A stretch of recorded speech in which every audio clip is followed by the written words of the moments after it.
All right. Welcome back, everyone, to the podcast. This is Mo. There's a Yoruba saying that "Tiaba mono akibaje," meaning if we know the way, we won't get lost. But for Black men facing prostate cancer, navigating the way isn't always clear. In fact, Black men globally face the highest rates of prostate cancer diagnosis and mortality, with Black men being 2.3 times more likely to die from the disease than their other counterparts. In Nigeria, for example, now we know that prostate cancer now accounts for over 11% of all male cancers and is often diagnosed late, leading to poorer outcomes. And that number is, I feel, in my opinion, is underreported because sometimes people die and they don't know it was due to prostate cancer. And not from disease, maybe just from the complications or maybe treatment and all that. Today's guest is someone who I met a couple of years ago. And I just want to say that it's such an honor to bring him on the podcast to really add more robustness to some of the work we've done with, other survivors. And in 2017, today's guest joined the statistics, but not passively. With his analytical mind and deep commitment to service, he turned his diagnosis into a data-driven journey of decision-making, discipline, and delayed treatment through active surveillance. But as we're here today, his story isn't just about what happened to him, it's about what he chose to do for himself, his family, and his commitment and his community. And when I say that it's an honor to have him on the podcast, I really, really do mean it.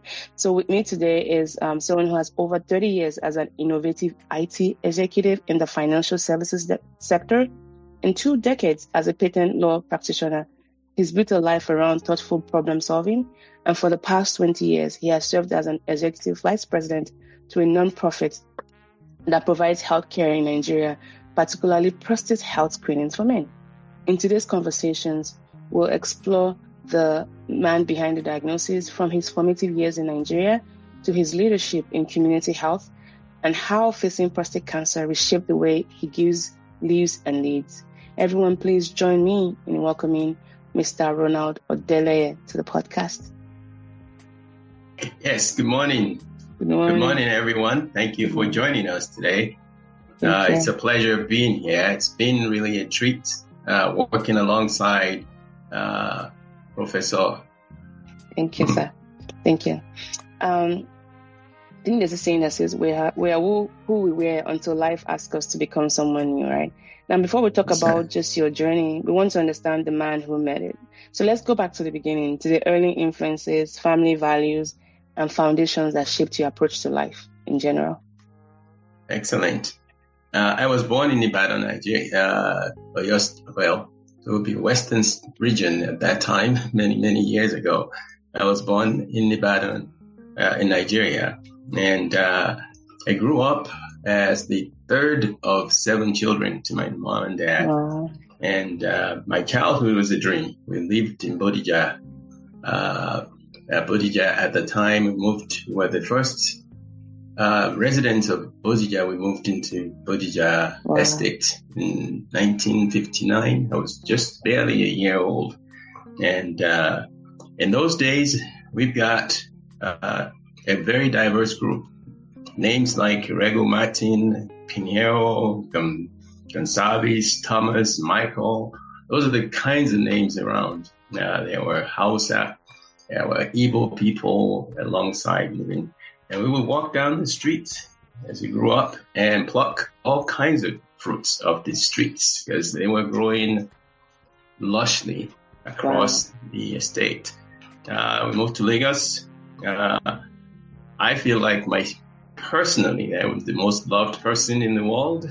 I feel like I'm the favorite of my siblings. I feel like I'm the favorite of my parents, a favorite of everyone. That's the way That's quite a claim for someone who was third out of 7 kids.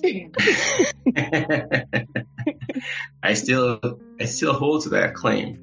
And one story that really stand out to me was I was walking back. There was a coup, the first coup in Nigeria, the military coup that took over. I was just in primary 1, which means I was probably 5 or 6 years old at the time. And the coup occurred and the school was dispersed. Usually a car would pick us up at a place. I walked up to the place. There was nobody there. My brother, who was also in the school with me, was gone. And I decided to walk home. That's a far away place. How many miles? That's Makola to Bodija is probably at least 3 or 4 miles, maybe 5 to where we live. And you knew the way? I found my way there. This was before Google Maps and all that. Yes, way before Google Maps. And the interesting part is that I actually walked through the military coup, oblivious to everything. My parents were going wild. Everybody in the neighborhood was waiting, but it took a while, but I got home. And it was actually through a wilderness that nobody dared to go to. So at that point in time, and when I reflect back to my life, I feel convinced that it must be a purpose.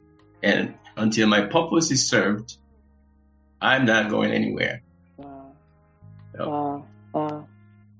You can say you had your wilderness journey before it became a thing. Yeah. Wow. And I forgot to do this.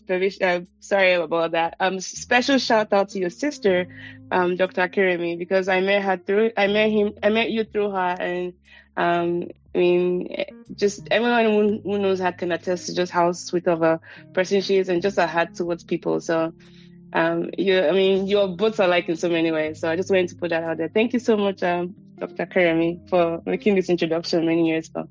All right, so Bodija, my mom is from Oyo, by the way, and my mom is from Oyo.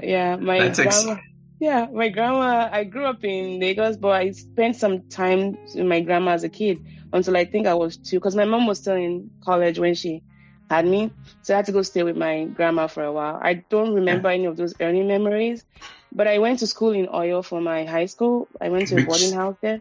Federal Government Girls College, Oyo. Oh, okay. That was probably. Yeah, that was before my time. Yes.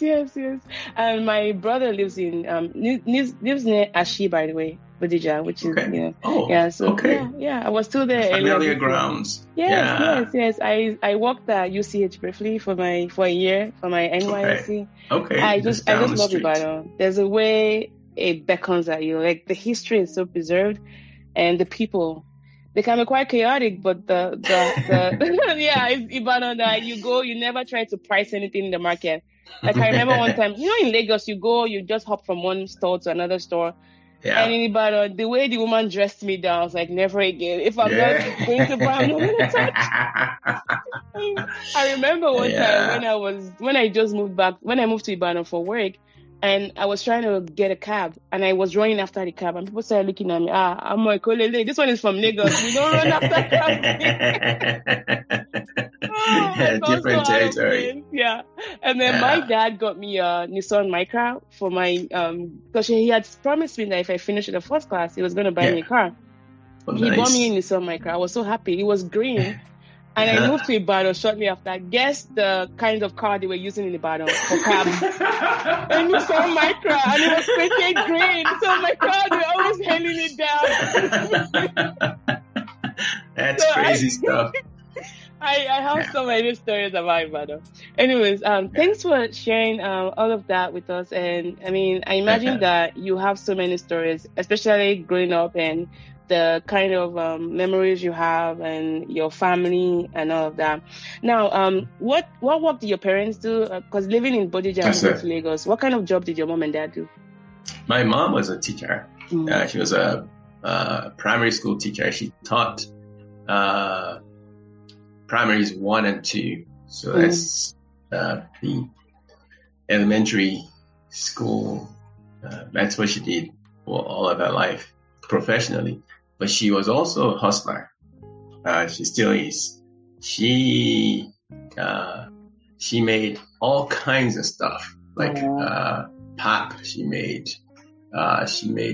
stuff that she made us go to sell. Bodija Estate in those days was a upper middle class area. We were the only kids in the area that used to carry stuff in our head and go to sell.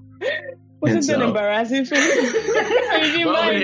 We didn't know anything at the time. We just put the stuff down and play soccer and then keep going. But in reflection, I don't know what everybody else thought. My dad, he was very busy. He was in government service. He started his life very early. He was probably one of the first persons that got degreed remotely from the University of England or the University of London in England. And so he was an economist. He ended up with a PhD out of the New York University, I think, one of those. But all of these degrees he earned remotely. Wow. But remotely, all of them. Wait. This was way back before we had Zoom and Udemy. All of those remotely? Things. Correspondence courses? Correspondence. The diligence. Yeah, he was. It was something else. He was always writing. At the peak of his career in federal government, he was like a permanent secretary, but he was in charge of the National Library. Wow. And his lesson that he taught, we'll touch on this maybe a little bit, was about ethics. He is the most ethical person that I know. But he was in federal service, University of Ife. He was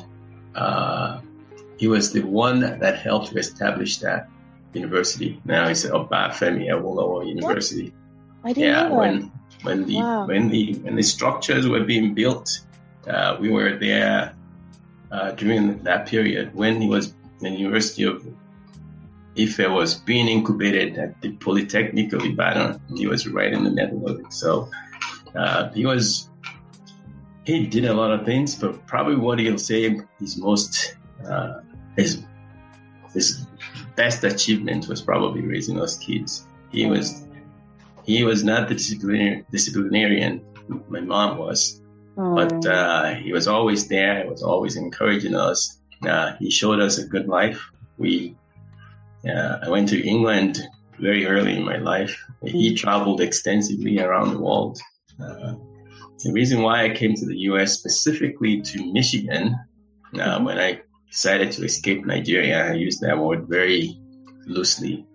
I intended to go back, just never did. I met that woman, Yeah, beautiful woman, by the way. Yeah. But it was because when he was doing the research of what the University of Ife was going to be, University of Michigan was one of those universities he stopped by at. So to appease him, I came to the University of Michigan. He wasn't appeased because he didn't want me to come to the US. But UK, that's fine enough. Those gun-carrying people in the US, you don't want any part of them. Anyways, that was them. He had an illustrious life in service, and he left and went to help to establish the original Oyo State. Oyo State now has been split into multiple factions, but back in the mid-1970s, he left federal service. He rejected ambassadorial positions to go back to help to start up the state. And then he decided that he wanted to go back and to go back to his people. We are from Ilora. Ilora is just Oyo. Adjacent to Oyo. And that's where I spent the last 25 years of his life, I would say. Wow. Yeah. But he was dedicated to service, and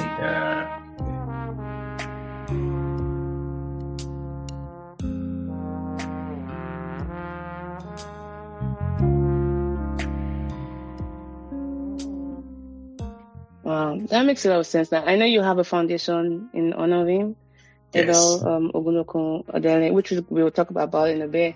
It makes a lot of sense now, just your passion behind that and what you all do back in the community. But I'm curious to know, apart from what you have done with the foundation, are there ways that the Nigerian government, for example, have honored your father, especially the role he played in public service? No, not at all. He told this. He would, if they did, it wouldn't be something I'm privy to, but I do not believe so. Wow. His fight was not for recognition. Yeah. It was more, he was very grounded in the people. He's,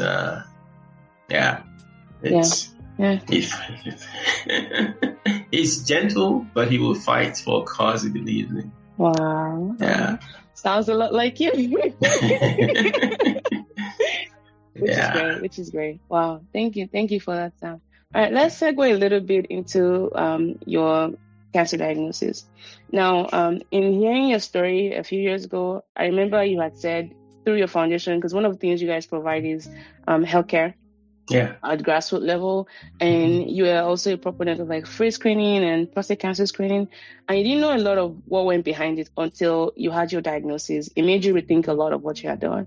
I think this will be a good time to kind of walk us through that journey, especially, and as you're talking about that, if you can also let us know, 4 years into your active surveillance and just decisions that shaped when you decided to have surgery. Because, I mean, we as a team, we've been almost like we're there. We observe closely just your thoughtful approach to it. And I think that's a great conversation to have, especially for some of our men who might still be thinking about what do I do and how do I approach the decision. I think the way you went about it, especially the data-driven way and knowing yourself very well, would be a great way to really encourage those that might be experiencing this. So I'll just give you the time to, share your story. Okay. Well, thank you. So just a brief background, as you kindly, graciously introduced earlier, my professional background is really about solving problems, either in patent law or at the bank in IT. It's about finding a problem, looking for the root cause, and driving that problem out so it doesn't come back. That's the goal. So with that as a backdrop, when we went into healthcare outreach in Nigeria, it was about identifying key issues in the community and seeking to solve them. Hypertension was rampant. Breast cancer was rampant, and we were beginning to see a lot of men with prostate health issues. And so also cataract issues in the eye was also very rampant. So we were there intentionally, not just screening generally, because going to the doctor every year is a good thing. Yeah. So, and people that can't afford it, they have a free access to those kinds of screening and just general health. And we provided medication. We actually have an active service point still in Elora where people can go and seek help from diabetes and high blood pressure check, and also discounted medication for those kinds of services. So it's in that search for the prostate health issues in the area, and the community served the Afiyu local government, which include many towns. I think the population at the time when we started was probably about 250,000. That's the population of the local government. And the people came from far and wide. And this is Oyo State, right? This is Oyo State, okay. Yes, Afiyu local government. But what we also observed is that men don't like coming. They always make excuses for why they come. But when you have a targeted outreach for them, like prostate health, the ones that have the symptoms always end up showing up. So if we had on a given day, we have 300, 500 people show up, they'll say probably about 20% of them would be men.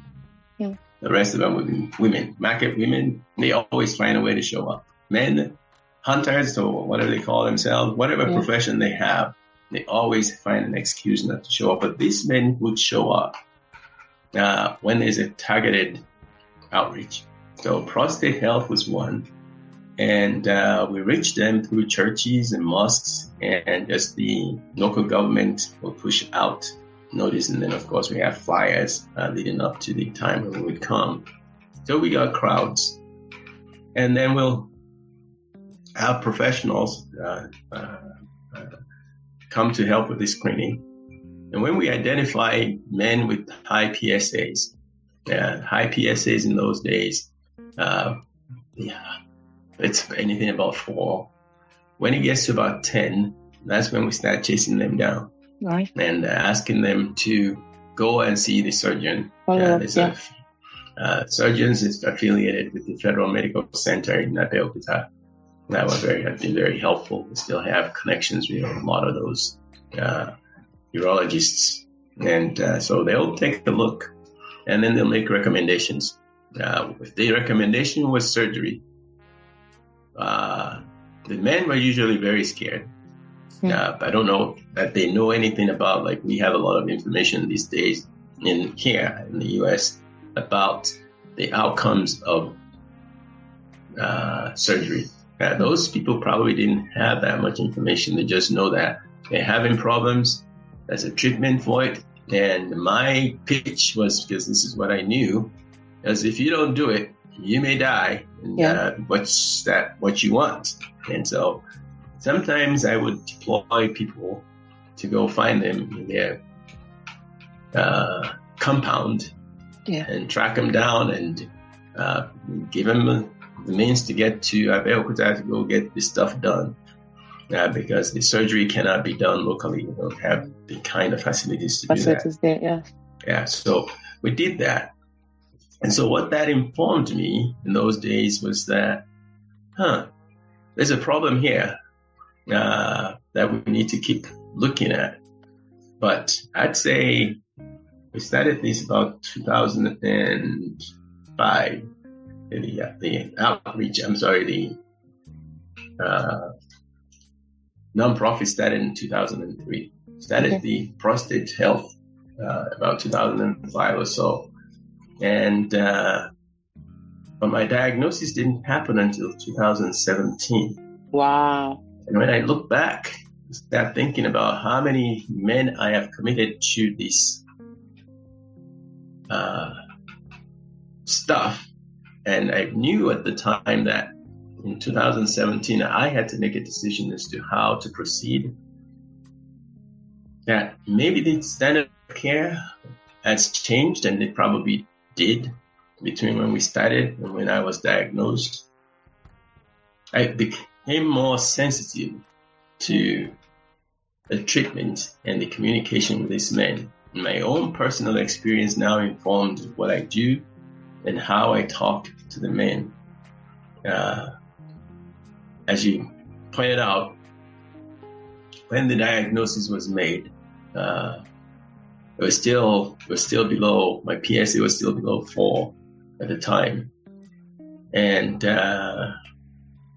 the young lady that was my urologist at the time, Dr. Hernandez, she's still doing great work. But the reason why I submitted myself to her, because it's always like, this guy, first of all, I don't like the digital rectal exam. I didn't like it. And then, of course, this young lady. My daughter was at the time at the Mayo Clinic in Scottsdale, Arizona, doing her residency in urology. So I'm looking at this lady. I'm thinking about my daughter. Well, my daughter gets in front of a man somewhere along the line practicing this stuff. Yeah. I don't want people... His daughter is a physician, by the way, in case you missed that, Yeah. So that's how I decided that it doesn't matter who my doctor is. It could be male or female. Yeah. This is a disease. This is an expert who is going to help me. Yeah. So when the diagnosis was made, my doctor wanted to talk to me about options. I said, wait a minute. I need to invite my family here, my wife, my daughters, my sister, and my closest family members that are also important to me in this decision process, because whatever decision I make was going to affect them. Yeah. So they brought us into this big conference room, and I think my sister was on the phone, and I think my daughter, like Aniola, was on the phone as well. We were in this conference room. It was filled with myself and my close people, and she described what it was that I have to them, and what the prognosis was for long term, and how we can proceed. And we decided at the time, collectively, that active surveillance was the treatment to go with. Yeah. So the fact that we were able to make that decision together, I think, was very helpful in the duration of my stay on active surveillance, because that was a decision we made. And that was a decision that we knew we had to deal with every 6 months and check on. So making the decision with the family and being transparent with the people that are closest to you, that you most likely are going to be most impacted by your decision, I think is very important. So that's how we got to active surveillance. Background with experience, chasing people down to have the standard of care treatment, which was either radiation or radical surgery, to look, prostate cancer is not going to kill you quickly. Most of the time, it's a slow-moving cancer. Most of the time, your life is going to expire before prostate cancer gets you. So that's the second lesson. Over time, there are markers that let you know whether you have an accelerating cancer or whether you have a slow-moving cancer. And the doctor would know that. So ask questions when you get in front of your physician. It's important to know that the first stage is determining, have you discovered this early enough? I discovered in 2017, I think I was almost 59 years old at the time. I was old at the time. And 59-year-old. And but I will always have seen my doctor. So the progression about your PSA is going up, your PSA is going up, those were always been there. We didn't get into biopsy really until it got to a point where it's indicating that maybe this is not just benign prostate hyperplasia. Yeah, that's enlarged prostate. That is something more. And that's and the diagnosis was finally made. But the fact that the prostate wasn't big at the time to warrant a decision that this is a BPH or enlarged prostate.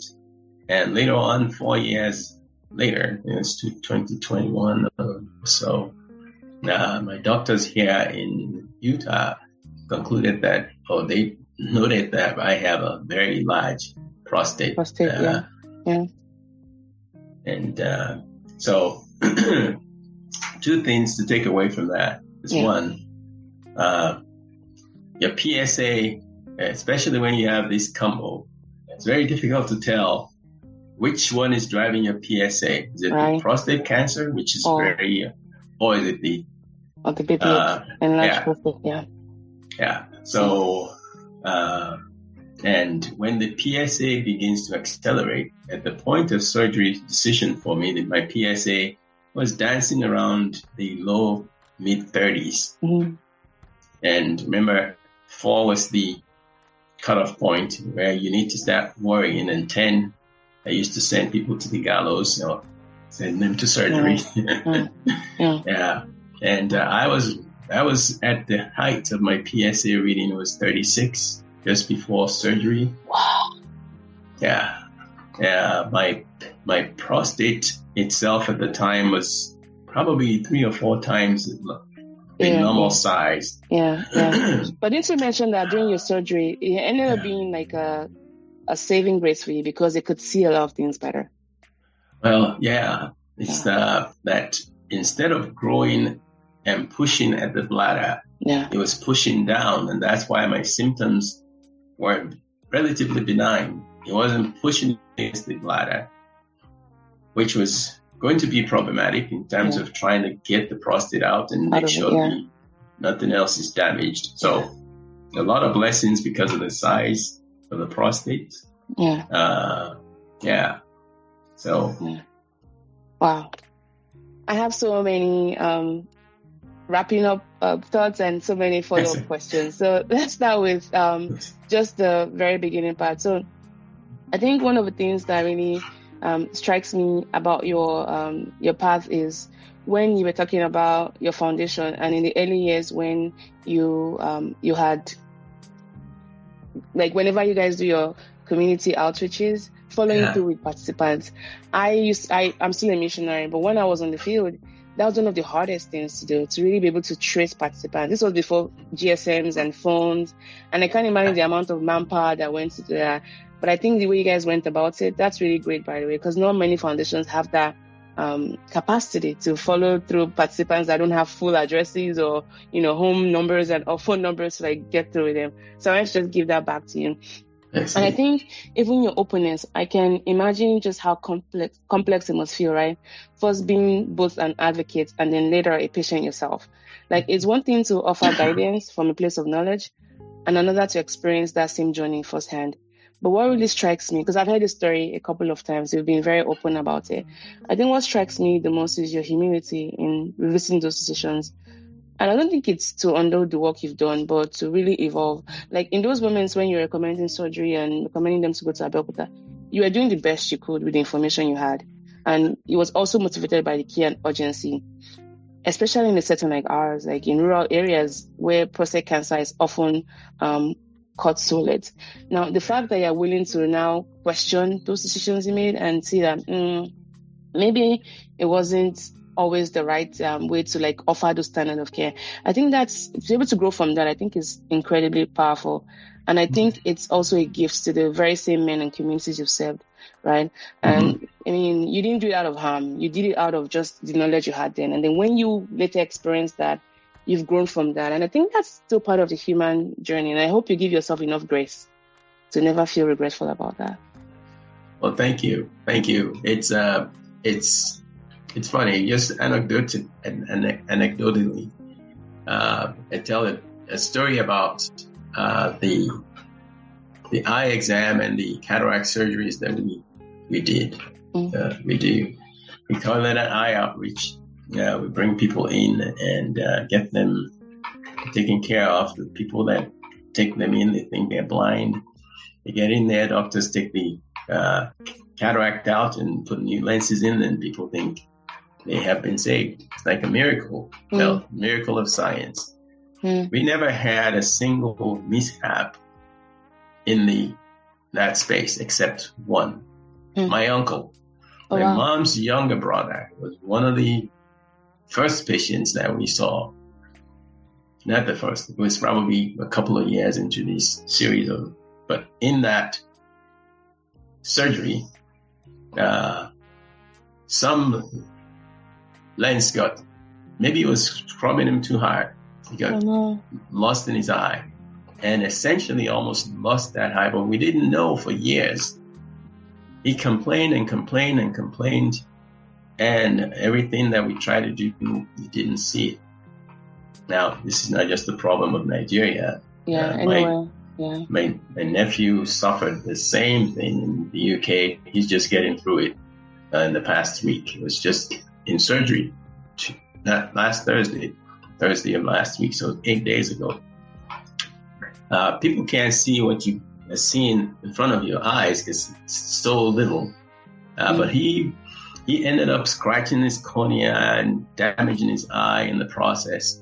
So I say that only because even with the best of intentions, Yeah, I still have that. Yeah, and it was my family. It was my uncle. So you're right. It's yeah. I take everything you said with grace, and yes. Thank you. And I think it also speaks to the kind of person you are, being able to be that introspective and think through our decisions. I mean, not everyone has that. Let me just put it, bandwidth, because life is sometimes at such a fast pace. Yeah. But I hope that in those moments you're not full of regrets, because again, it wasn't done to harm, the community. And for most of things we do, unless we go through those journeys ourselves, we just do what we do, what we know, right? Yeah. You also talked about. Oh, sorry. Go ahead, sir. No, go ahead. I mean, this is so true, because as I remind myself all the time, even through active surveillance, unless the doctor has experienced what I'm experiencing, right, they can only pontificate, because every human body is different, and we all, in the end, will always react. Will experience that same treatment differently, and we have to be cognizant enough and humble enough to know that doctors are going to try their best. But it's a total transformation of the body when somebody goes in there and starts messing with what God created. Exactly.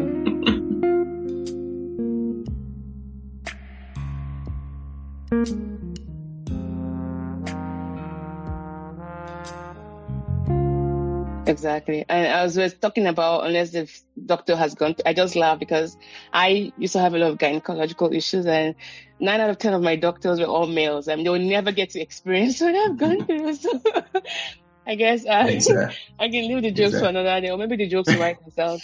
I also wanted to talk a little bit about active surveillance before we move on to the next discussion. So for those who might be wondering, active surveillance is a way to monitor prostate cancer instead of treating it right away. And it's usually recommended when the cancer is slow growing, low risk, or not causing any symptoms. So think of it like this.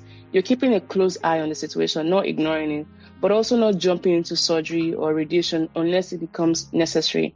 Now, because many, like what Mr. Adeleye said, because many prostate cancers grow very slowly, especially in the early stages, immediate treatment isn't always needed. But you can't do that in isolation. Make sure you have a doctor, a team you trust really well, because treatments like surgery or radiation can actually have more side effects, like, sexual dysfunction or not being able to control your bowels. So active surveillance helps avoid those side effects unless treatment becomes truly necessary.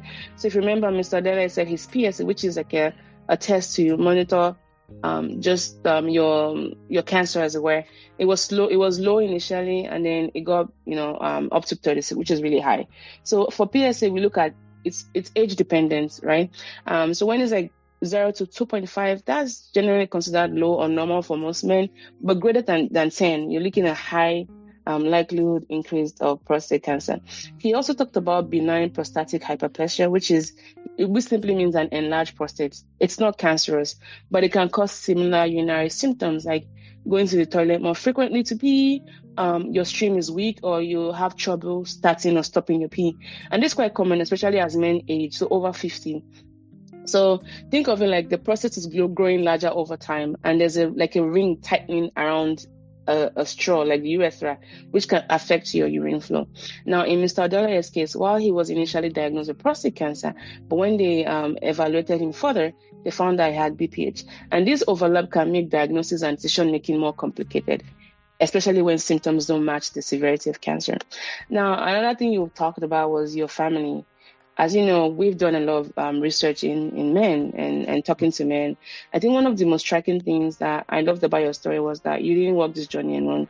And I've had some men talk about not involving their families for, whatever their reasons were. But you talking about involving your wife and children in every major decision, like that conference call, whether it was your monitoring, even your sister as well, biopsies, and finally opting for surgery.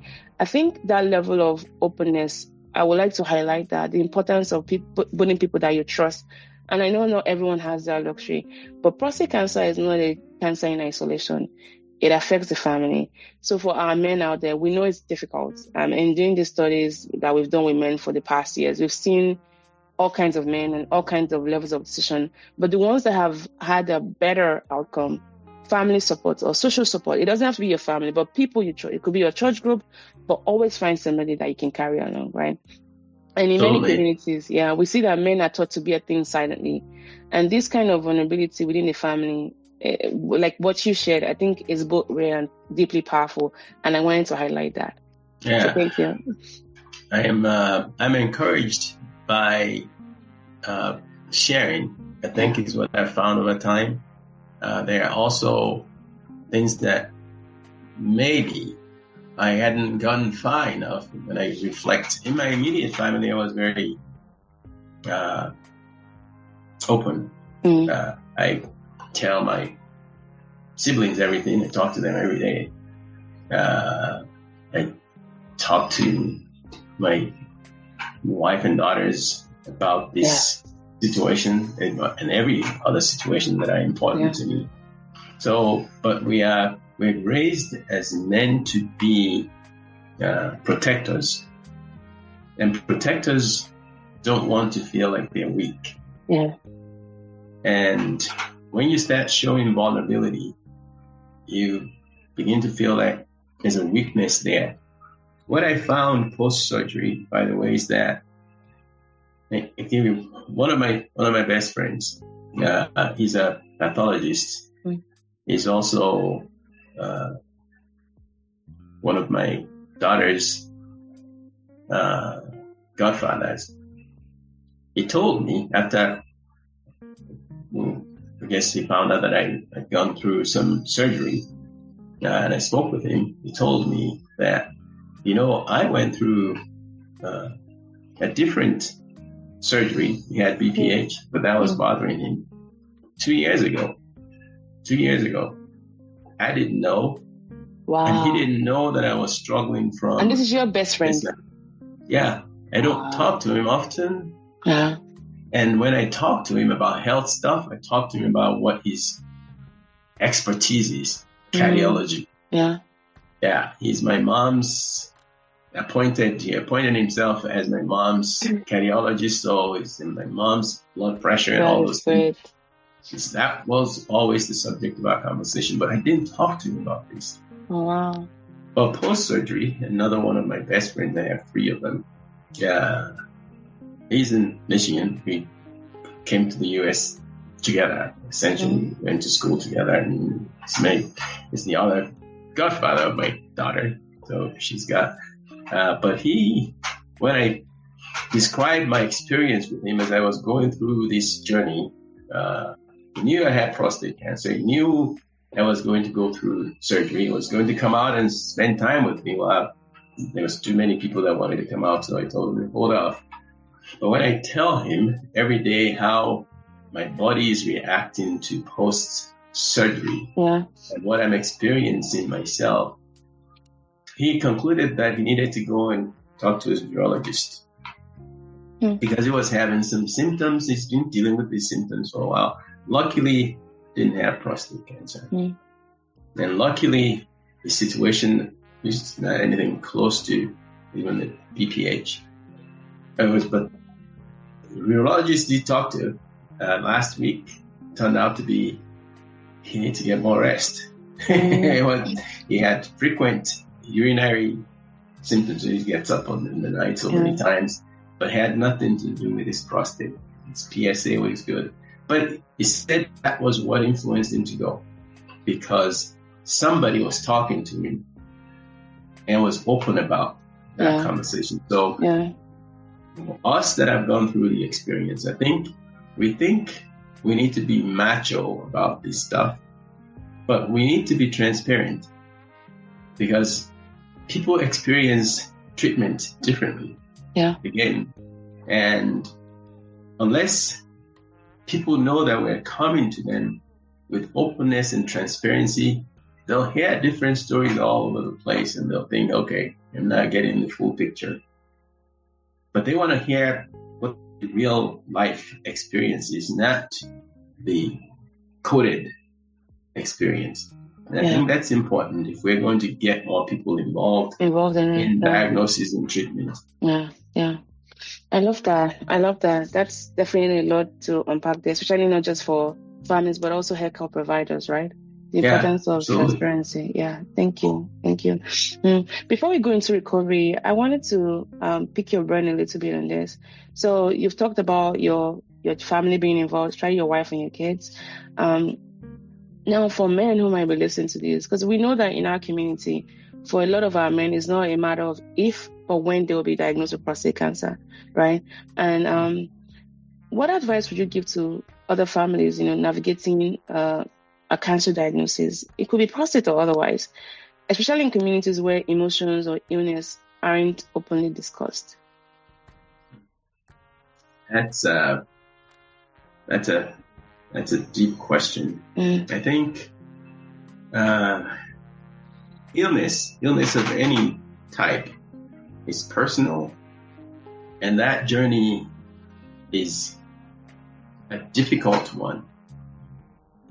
If you keep, what I've learned over time in all aspects of my life is when I keep things to myself and think I only can solve the problem, I always find out that that's not the case. And if you think that the people out there, and there may be some, going to either mock you, make fun of you, or they're going to look at you differently, yeah, maybe 2, 5, 10% even of the people who do that, but the majority will not do that. They would pray with you. They would pray for you. They would be considerate of you. And when you get to a point where people keep asking you, how's your cancer doing? You can tell them that it's okay. You don't have to talk about that. You can find boundaries that doesn't push, doesn't make the cancer a subject of your conversation. Your conversation is a lot broader. You are a lot bigger than cancer. But you also have to be able to talk about it, because when you don't talk about it, as I said with my friend, the HOLEP procedure that he did to hollow out the inside of his prostate,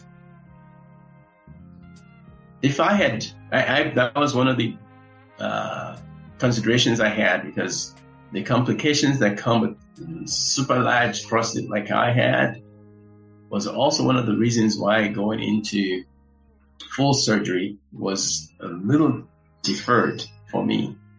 But if I could have hollowed out the inside of the prostate at the time, maybe I would have made a decision to surgery earlier, or maybe I would have taken a different approach, a more targeted approach to surgery. But if you don't talk about this stuff, then you don't get all the help you need. So you have to talk about it. It's not you. You're not at fault for the disease. The disease is what it is. And there are many reasons why that disease can come. It could be hereditary. It could be something that and you always ask that question, was this something I could have eaten differently?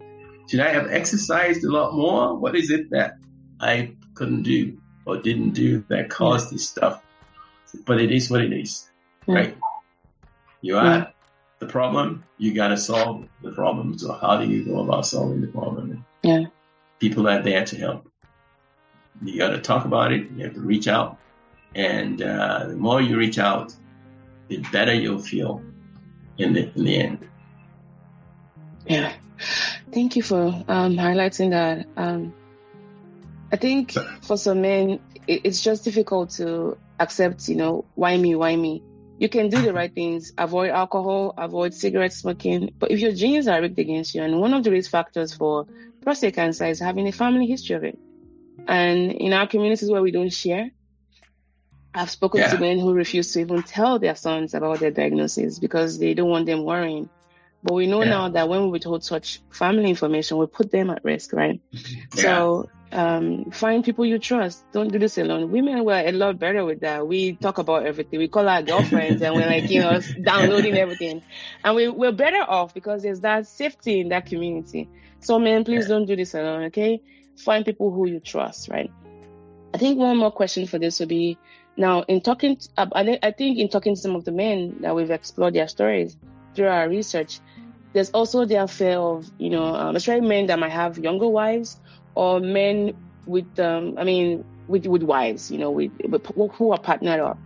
And there's that fear of being less than, one big thing is the sexual expectations, and that role reversal when there's that vulnerability and you're not feeling man enough, right?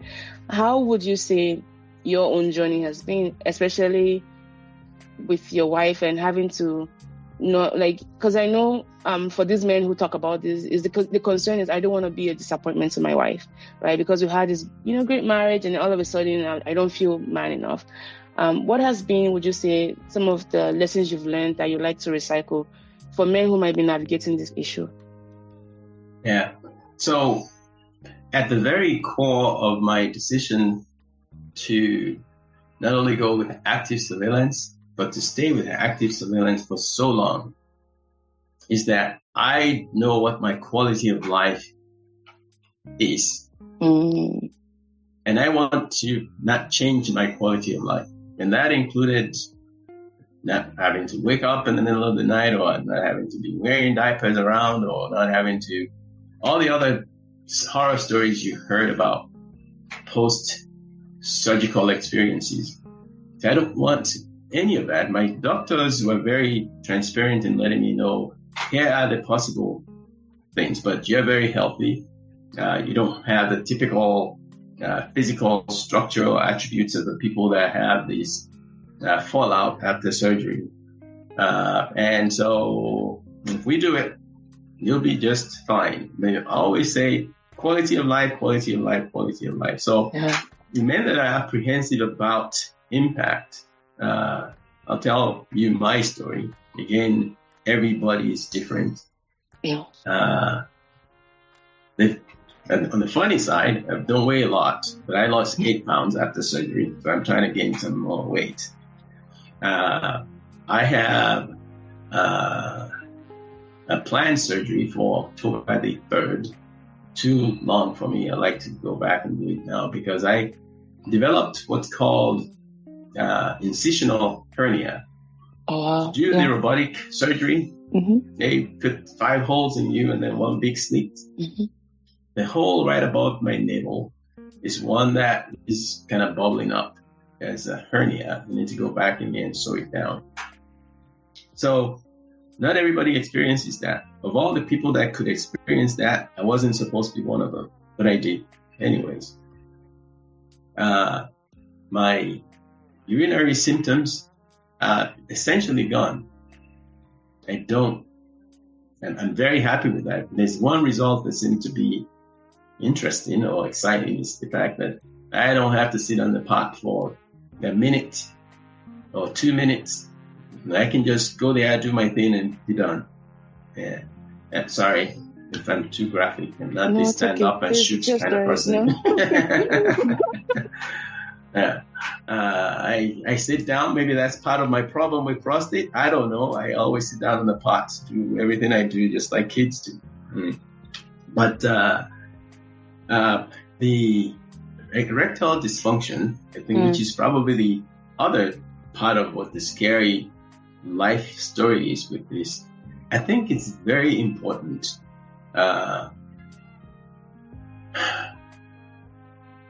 In whatever treatment you take, and some of those treatments may include just the radical prostatectomy, anything that could impact your sexual health, I think is important, because even though you may not be active or very active, and being transparent, I think when I was younger, I was a lot more active sexually. It was more interesting. These days, and for the longest time, that wasn't a priority anymore. In the order of things that are important, sex hasn't been one of those things. Some people are more hungry for it than others. I think my wife and I have a healthy relationship. I can feel as much love from a touch. And that's been a long time. It didn't come before. It didn't come after the diagnosis. It's just been, I feel better when my skin is next to yours. That's brings me joy. But some people are hungry. That's the way they are wired. And this is very important. It's also very important. And I think if we close on the subject of survivorship in prostate cancer, I think we'll touch on this more expansively. Men often attribute their manhood, their identity, their confidence to their ability to perform, even if they don't expect to perform. And I think in truth, even though that wasn't a priority for me, the loss of my prostate made me realize, what if I change my mind? What if I change my mind and this becomes very important for me? How do I deal with that? Can I deal with that? It's a loss. And in picking a treatment option, I think it's very important that men consider this. If it's a priority for them, then their choice of treatment has to be inclusive of this. Your quality of life may be impacted one way or the other. On the bright side, I said, when my daughter was young, and we used to travel from Detroit to New York, or New York to Atlanta, and far away, 10, 12 hours drive, I'm content to just drive and never stop to use the restroom. My daughter, the first road trip we took, she was probably, I don't know, she had 3 years old. I told her she needs to use the restroom before we left home. She said she did. 2 miles on the freeway. She got to go. I gotta go. That's when I learned that I'm wired differently than these girls, and I have to be prepared to stop on the road. So, but the quality of life issue is one that I think needs to be talked about. More subjectively, because it's different for everybody.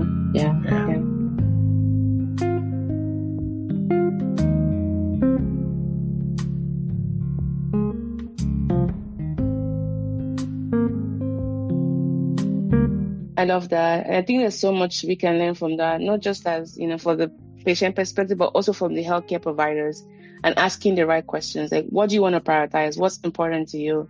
And I hope that for men listening, or even their wives or family members, you can also help them shape that. But it comes from a place of conversation and knowing oneself, right?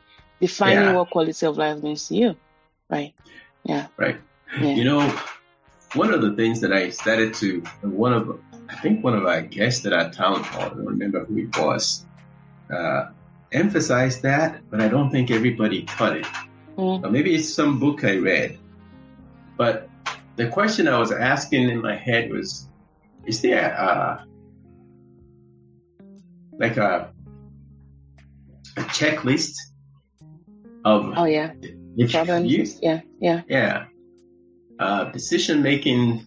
How do I make the decision of the right treatment for me? What are those things I need to check and prioritize and score to get to a point where I say, okay, I'm going to make this decision now, and it's an objective list that's inclusive of what are those things that are most important to me, not my doctor, but to me and my family, because that's who's going to have to deal with it when the decision has been made. So leading up to treatment, when the decision was made, I grew up in a very prayerful family. We grew up as Baptists, but all these other exotic denominations out there. I'm still Baptist. I still claim that, but everybody else has probably gone a different way. But they are also a lot more prayerful than I am.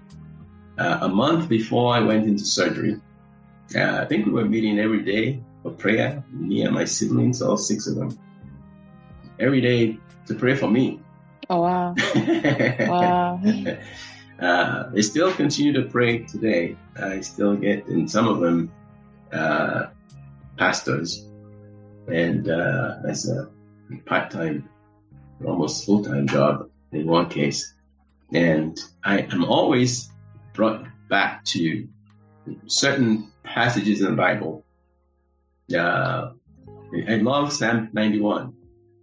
Like, that's my favorite Bible. I think I can't even tell you that's my favorite, but I love that. Was it? He who dwells in Psalm 91. Oh, I love that. He who dwells in the secret of the Most High shall abide under the shadow of my mom used to make us recite it as kids. I know the King James version and the NIV version. The King James version is very dramatic. Of the fowler. What is the fowler, mother? It is a powerful, very powerful. Yeah.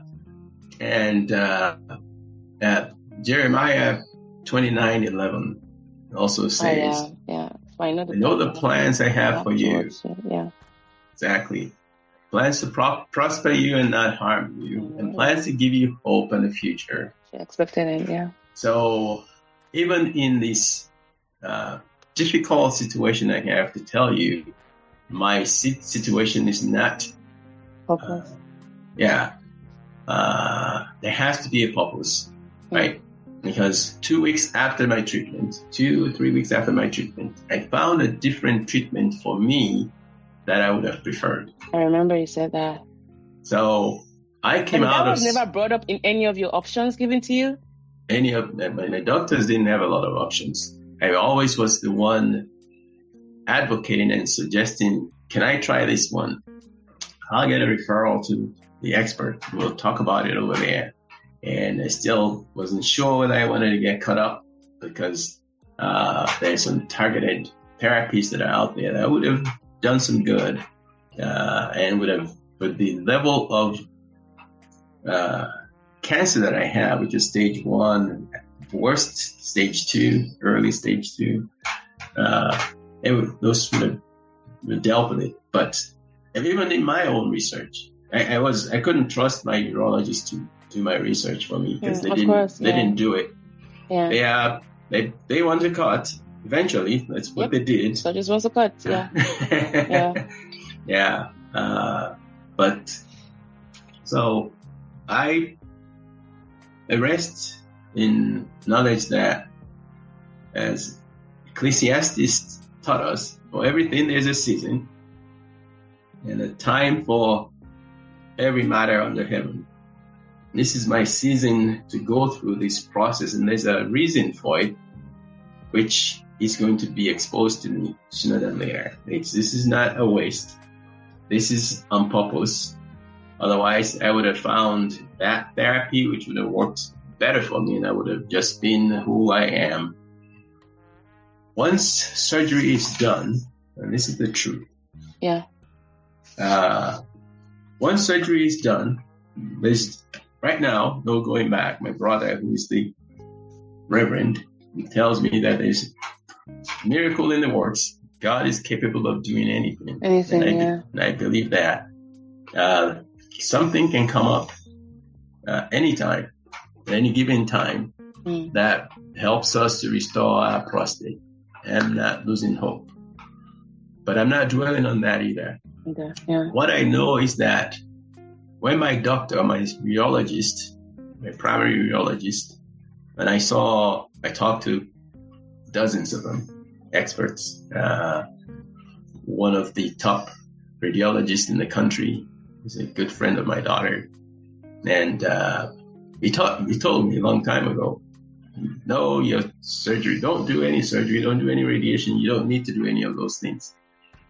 You'll be just fine. 72, we can talk about this stuff. When you turn 72, we can talk about this stuff. You don't have to do it. I didn't go back to him.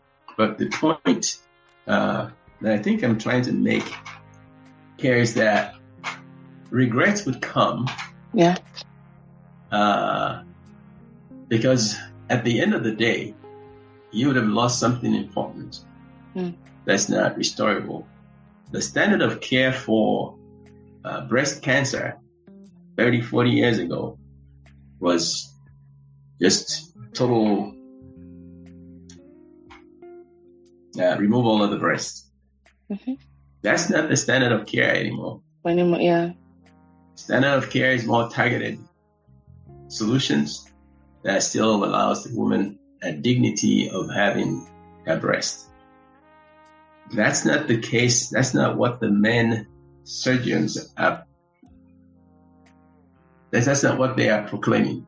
Although there are now a different standard, an emerging standard that men have to be aware of. And the more men are aware that you don't have to lose any of these things, you can still be functional, fully functional with the new therapies coming on board. I think the easier it is that we will find them coming out and getting checked and getting treated, because they don't have to lose their dignity. They don't have to lose their manhood. They don't have to lose their perceived confidence. Like I can say, for me, that's not where I gain my confidence from, but that's me. That's personal. There are people that confidence come from a different place. So I think the journey through prostate cancer is evolving, and the pace of evolution is going to be rapid. Before you subject yourself to radical treatments, which most of the current urologists still claim to be standard of care, you have to look a little harder. Yeah. And you have to talk a lot more. And last resort has to be this prostatectomy. People working very hard all the time trying to find new solutions. Yeah. There's so much to wrap up with that. But I just want to say thank you. Thank you for just walking us through behind the scenes, right? And it's not one that we always have access to, or even being able to draw a string through our actions and the consequences as well. And for those that might be wondering, why didn't your doctor tell you about other kinds of treatment?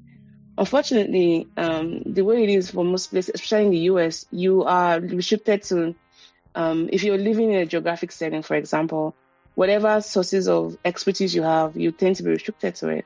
So some men will have to travel maybe out of the States, maybe even 500, 1,000 miles away to get comprehensive care. And not everyone has that luxury, right? And in Mr. Dole's case, I don't think he was restricted by that. But again, depending on the level of expertise his physicians have, and for example, surgeons like to cut. So a surgeon will highly recommend surgery to you. That might not end up being the best option for you.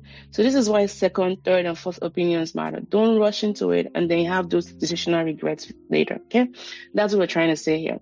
I have a podcast group where we have themes every month, and where we listen and then we come together and talk about it. For this month's theme, it's on regrets. And there's something I learned. There's this idea in psychology. There are two types of regret. One is regret for something we did, so regret of commission.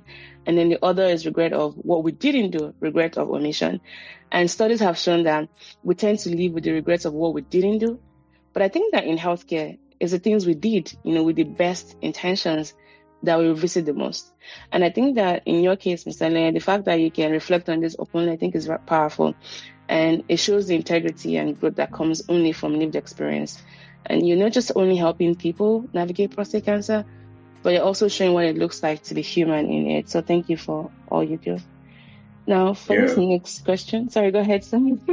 No, thank you. No, thank you. Thank you. We can keep saying thank you. And I think you can help. You can win me in this game, My mother is literally in the next room, so I'll win you in this game. Oh, thank you. Thank you, sir. So, let's talk about recovery, right? I think healing is less about returning to who we were and more about learning, what we're becoming. And recovery, I think, is often framed as a finish line. But in talking to you, it feels like a thoughtful recalibration.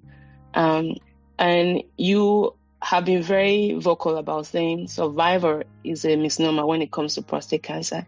Can you unpack what all of that means to you? Great question. How did you know to ask this one? I wonder why. Was it a yellow highlight?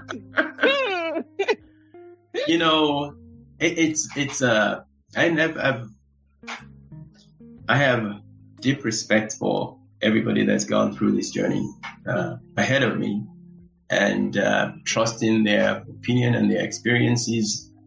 And one of the reasons why doing this podcast today is critical for me is because I don't want to forget this experience, because then I don't want to get it camouflaged, the story I tell in the future, or the future people that are coming behind me. I think it's important to be very careful not to drown out the experiences or the feelings of the people that feel differently about their prostate cancer. There may be people out there that have actually survived cancer, survived prostate cancer, more specifically. And that's great. If you are somebody who has kidney cancer, I don't know if that exists, and they took out your kidney and put a new one in there, yeah, maybe you survived it because your body's still back doing the same thing it was doing before. When you have prostate cancer and your prostate is removed, you don't have the privilege of saying, in my view, you've survived the cancer. You're going through a transformation. So the word survivor itself is supposed to be empowering. That's why people use it all the time. But for many of us who's faced prostate cancer and made the difficult decision to have the prostate removed, that word doesn't quite fit. It just doesn't fit. Yes, I am alive. Yes, by the grace of God, the cancer is gone. The wound is healing. But I am not as I was. What few people tell you before surgery is that the physical recovery is only the beginning. I'm not through it. I'm still going through the physical recovery. I feel it every day. My body is still adjusting. What comes afterward, as I'm beginning to realize, is a quiet, often invisible grieving of the loss. I asked my surgeons when they were going into surgery to take a picture of my prostate when they removed it. Before, yeah. They forgot. Oh no. Yeah, I would put it on the wall. The one thing you asked them to do. They had just one job apart from saving. Yes, sir. Yeah, just keep it so I can see it and say hi to it every morning. But you grieve not only what you lost, but who you are before. Your sense of self changes. Your sense of masculinity, of sexual identity, of confidence, all can be shaken. No one prepares you for that. Probably no one can, because this is individual. But to deny that there are people that feel this way, I think is disservice to a lot of people. So healing comes when it does, when it becomes less about returning to what you were before, but more about accepting what is now, who you have become, or who you are transforming to become. Right? That's when healing actually happens. And this is where the language survivor for me feels final, victorious. There's nothing final about this journey. It continues. silently, daily. Instead of calling myself a survivor, I would say, I'm a man who has lived through cancer and carries his legacy. I live with this scar and this story. So if you're facing, this is to the men that may be listening to the podcast, if you're facing this decision, know that it's okay to grieve. It's okay. You are allowed to feel the weight of what's at stake. And when you come through it, you may not feel like a survivor, but you will be you, changed perhaps, but not diminished. That's the truth. That is my truth. It's a quiet burden that everybody carries. Some suppress it because that's the way they deal, and some embrace it because this is about transformation. I am going to be transformed. I am going to be used differently than what I was before the treatment. And I'm going to be grateful because that's where I am. I offer this not for sympathy or for solidarity. So for the man that's staring down the decision, the diagnosis, and trying to weigh their risks, regrets, the future, you're not alone. Your experience, your fears, your grief, they are valid. Whatever path you take, you will still be whole. Different, yes, but whole.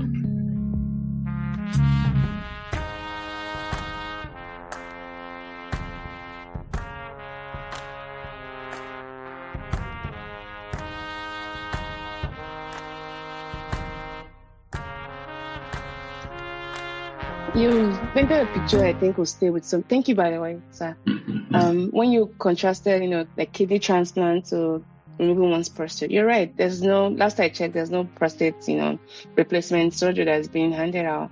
There's a loss there, right? And when you said, I'm a man who has lived through cancer and carries his legacy, that was so honest and so real. And thank you so much for that reminder. I think, especially to the men listening, that it's okay to grieve, to not rush into resolution, to just sit with the weight of it all. I think that's powerful, especially in communities where that kind of vulnerability is really given space. So thank you, sir, for giving us that space today and for naming something that many people carry, but the few have the words for. As we come to a close, I'd like to talk a little bit about the emotional aspect of things. In listening to your story and hearing all you've shared today, I think a lot of our listeners will live with a deeper understanding of your process. That you were very thoughtful about your journey. And that came from not just the insight you have about yourself and that self-awareness, but also the robust support from your family, right? In making sure that they were carried along and every step you took was something that, was informed from all of those processes. What would you say was the biggest shift emotionally for you before you had your surgery and after you had your surgery? And I know you had the active surveillance phase, which maybe there was some shift in between, but I think the biggest catalytic shift for you was, post-surgery. What would you say has been the biggest change emotionally, especially from a man's perspective, that you'd like to leave with us today, sir? I think, and I don't know if I've gotten to the conclusion of my shifting quite yet. I believe that it's a journey, but going into, and so just really quickly, it wasn't a decision that was not made with good thought, the decision to go to surgery. In fact, maybe I even pushed through. First, I asked a lot of tough questions of my doctors because they came in there and just gone through the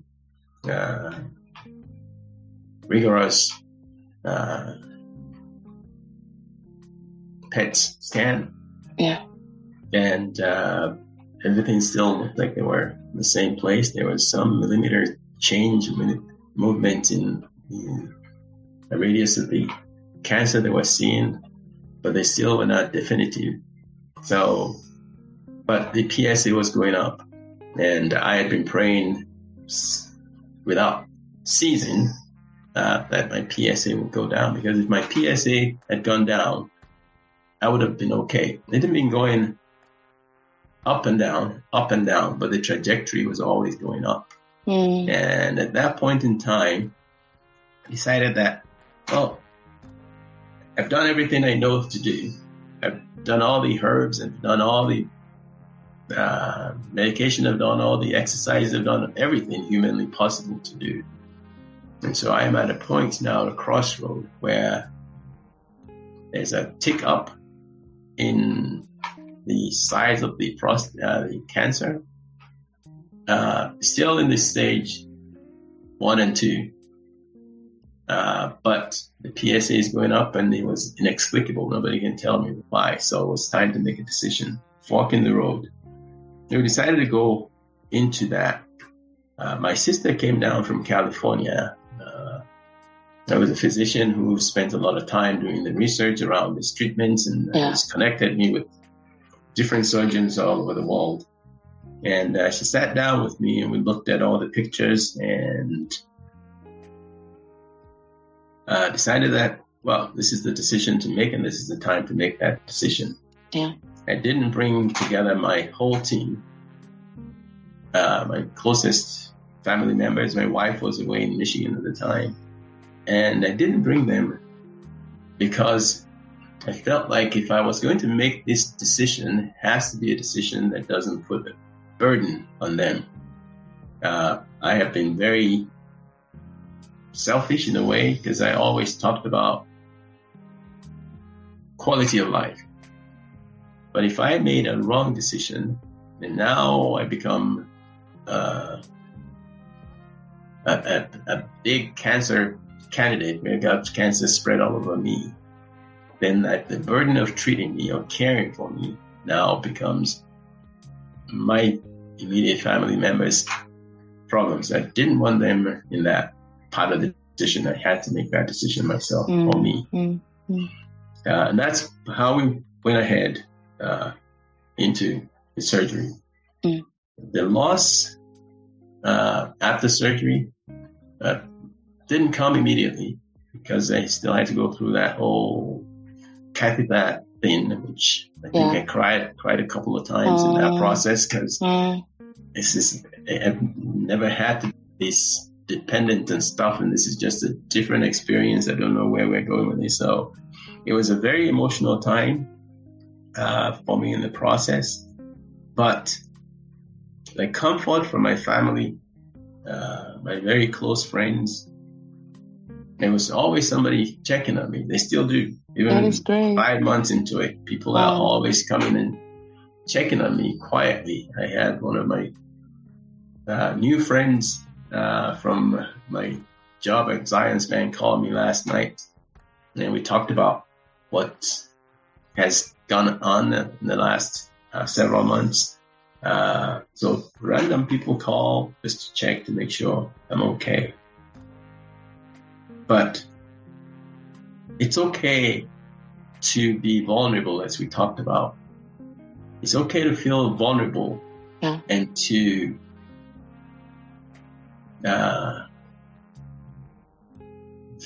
feel or to grieve, because that's part of the healing process. It's like if somebody died and you go in there as macho, you never grieve for the death of your loved one.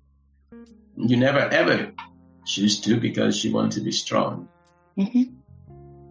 Well, maybe some people can deal with it and live with it, but most people are just burying that stuff deep, which means that they are going to live life in probably a reactive mode. So you have to, it's what we've been taught, is that you have to deal with these losses. The loss of your prostate is an important loss. So I deal with it that way. I don't dwell on it. And I don't, as time has passed, and this is why I said earlier on, I don't want too much time to pass so I forget what the experience was, because then I won't be able to teach people how to get through this season of life if they have to go in there. My first priority, of course, is don't do it. Don't get in there. Yeah. But I don't know how to prevent prostate cancer. I don't think anybody knows it yet. Not yet. Yeah. It's such because we don't know genetics, environmental exposures, or it's a combination of those things. And it's so hard to say what exactly is the cause of it. Yeah.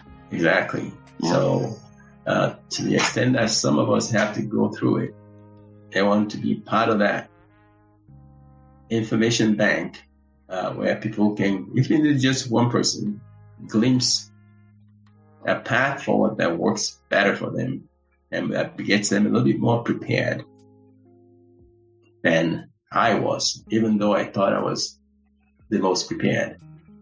I went through, insisted that I saw all the experts in the field around, and you're very correct. My geographic spread, which limited my experience or my discussion, was part of my limitation, I think. It was only in Utah, and those are the only consultants I consulted, even though I knew there were probably just as many experts elsewhere in the world or in the country that I could have reached out to and may have informed me differently. So I love solving problems. And this is a problem that I thought I had. And I don't know the root cause, which is always something that I strive for, and I will never know the root cause. But the systematic approach of trying to look at all the options and evaluating those options on their merit and the potential outcomes of those options, I think it led me to a place where I concluded that, okay, all things told, and all persons involved, I made the right decision for me at the time. You did it. And I am happy to live with that decision because I made the decision with all the best information I could get my hands on. Yeah. Thank you so much, sir.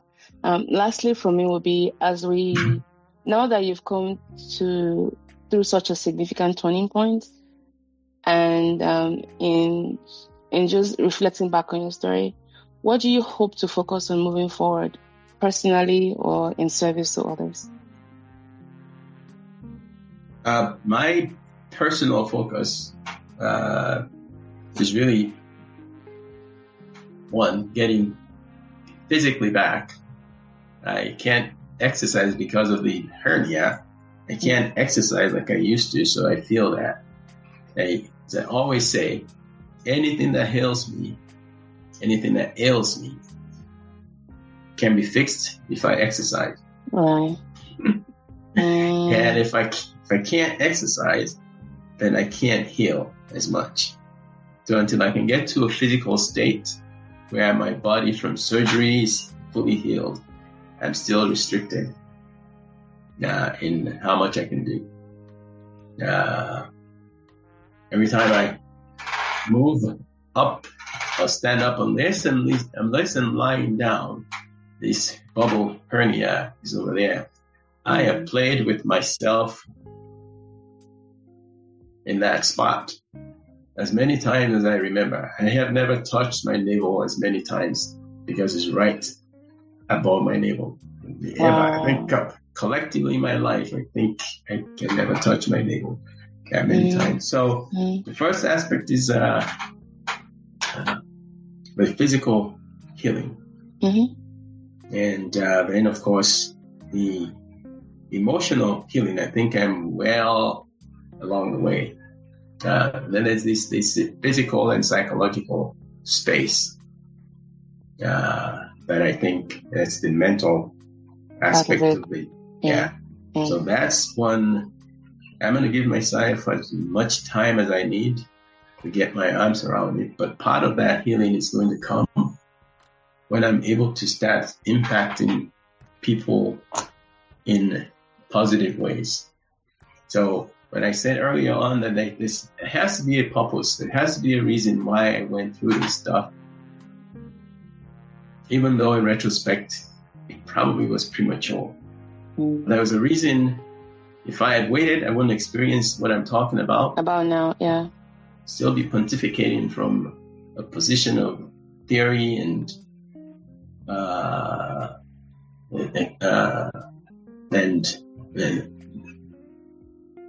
hearsay. But now I can speak. Experiential wisdom, yeah. Exactly. I can speak from that position and I can inform people. So what's still left for me to do is advocating, telling people about go to the hospital or go to your doctor, see the urologist all the time, and making sure you're aware of this is one step. The other step is educating people about what is out there and what path you can take or you should consider taking as you make a decision. I think that's just as important. People want solutions, and I live my life providing solutions. Information is good. So in any capacity, I just got a long email request today. I haven't poured through it yet about how do we. So we got the men, not just the one that are inflicted by this disease, but the men in general. How do we take them through a life that one allows them or that empowers them to know it's okay to get checked? Yeah. But even when you're checked, there are solutions out there, unless you're on the verge of dying. There are solutions out there that allows you to still maintain all the things that are important to you. Yeah. And they're there. The solutions are there. They're evolving every time.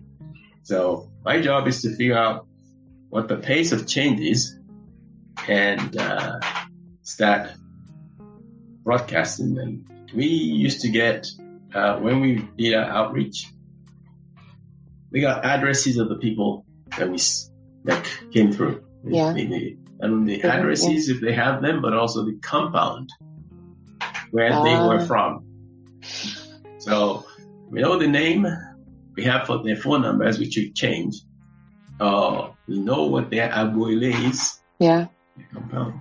You can always track them down. If I go back to my database and I go to Nigeria, my goal is going to be to track some of those men down and see what their status is, because we have now done a good job of that. Yeah. And going forward, that's something we're going to change. And that is the introspective part of you. Again, it's bridging what you now know with still the heart for the community. And I imagine when you talked about earlier on about how if your physician hasn't gone through what you've gone through, they can only just keep pontificating. But now that you've walked through this path, I imagine that the next time you go back on the field through your foundation, you're coming from, that heart you already had for service, but also bridging that with your experiences. So that way you can help, inform and guide other men in that journey. And that is beautiful. Yeah. All right. Lastly will be about your foundation. Are you guys still, I imagine you guys are still doing it. Maybe just tell us a little bit about it. And for those who might be interested in knowing more, where can they find it? So they have a website out there, www.aoof.org.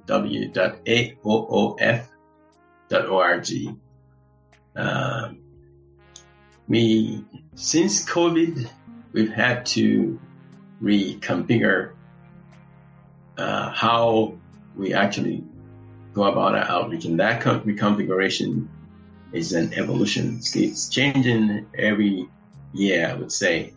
We like to be attentive to the community and the needs. AOOF does three things mainly. Primary things we do, healthcare and education in that domain. Healthcare is screening the community for various ailments that we think is endemic in that area. and it's free. We provide general analgesic and vitamins and just general supplies that encourages people for a period of time to get healthy and get into the habit of knowing that they can do more. But we also recognize that these people that we serve are not in the affluent part of the country, that they are indigents and they have very little. And so we always interact with their churches and help them, and mosques, and help them in that way. In the education aspect, we provide scholarships, and we have sponsored over 500, 600 students over several years through universities, graduated them. And one of the aspects of that that's painful for me and remains so is that we graduate these students from colleges and we can't find them jobs because of the employment system in Nigeria. And that's what led me away from banking and led me to this prime grid energy solution that we're trying to promote in Nigeria. Still very active. Once we can get the power situation in Nigeria under control and manageable and cost effective, I think the employers, as I have talked to many of them, will have more funds to expand their business and maybe even hire new people. But that's a constraint that I'm working on. But AOF has done a lot of good. We collaborate with the community on those two fronts. And then we, from the health care standpoint, we help from an infrastructure. Then we help to build infrastructure to support healthcare and also help the schools in some ways to build maybe new buildings, add new blocks to their new classroom blocks to their facilities. Because of COVID and because of the security situation in Nigeria, we have been reluctant to bring people from because we have been told to stay back, and but it's time to get back in there. So we've empowered other people there locally to do the work on our behalf. We don't pay anyone.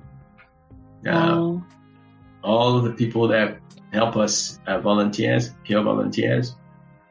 And we had a lot of people in the U.S. that have been sponsors over the years. Some of them for as long as we have been doing the business. Wow. And then, of course, we tax, as I say, tax the members of the family as well to make sure that we honoring the legacy of the old man. Yes. Wow. I'm sure he'll be very proud of all you've done. These are all of my questions. Yes, I just wanted to give you, if you had anything you'd like to add to tie it up, I'll just do the outro. But I wanted to give you just, some time to maybe say anything you wanted to maybe add to it, or if you don't have anything, just let me know. But this is your time to finish it. No, this has been great. I've had a great time. I think it's been a pleasure talking to you and talking through this.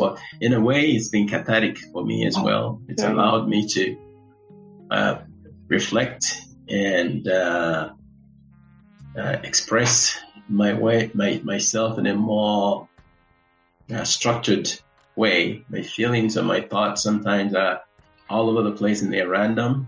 And this process has allowed me to be more deliberate and concise.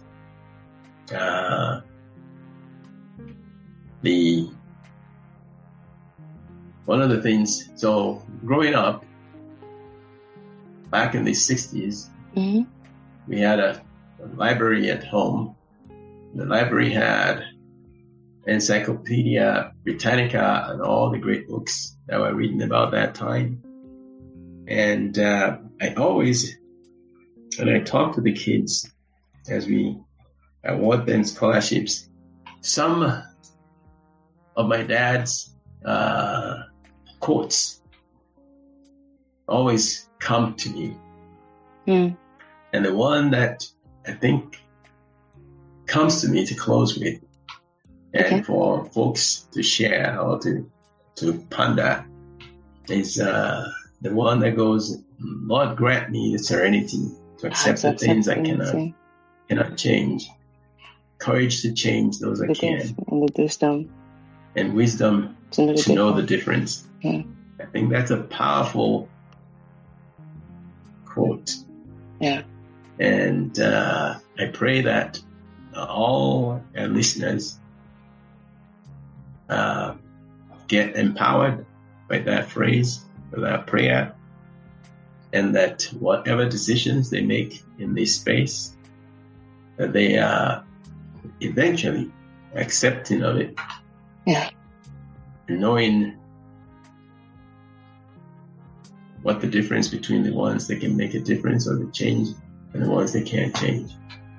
So thank you very much. I appreciate the conversation very much. Remember how I said you cannot outtake me, not on my podcast? Thank you, sir. I'm going to turn it back to you and say thank you. I mean, in our CAB meetings and just the strength and the wisdom you always come with, I wasn't surprised to see that, come out here, because that's just who you are.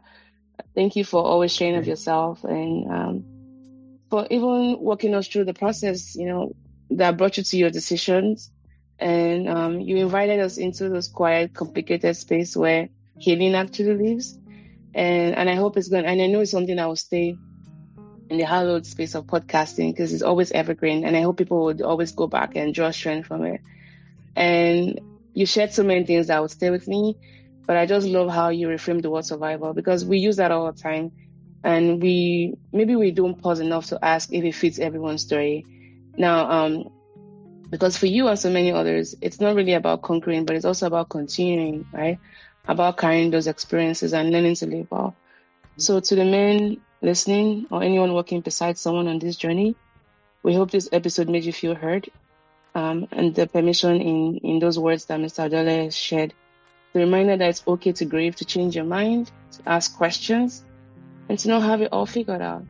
And so thank you, Mr. Odele, for your honesty, for your heart, for your wisdom, for your courage as well, reminding us that healing is real, it's layered. And to our listeners, please take care of your body. Yes, find you doctors who will listen to you, find you communities that will support you, your men friend, your girlfriends, your partners, your kids. Find people you can, hold on to, but also take care of your spirits. Check in on your people, and remember there's more than one way to be whole. We'll see you next time. This has been the More Civil Podcast, and I remain your host, Mo. Thank you so much, sir. This was really great, and I'm glad we finally got to do it. Yes, indeed. Yeah. I'd like to take a selfie with you so we can share it with, our lovely group. So let me know whenever you're ready. I am. Okay. 1, 2, 3, go. Yes. All right. Selfie captured, and I will end the recording.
Thank you.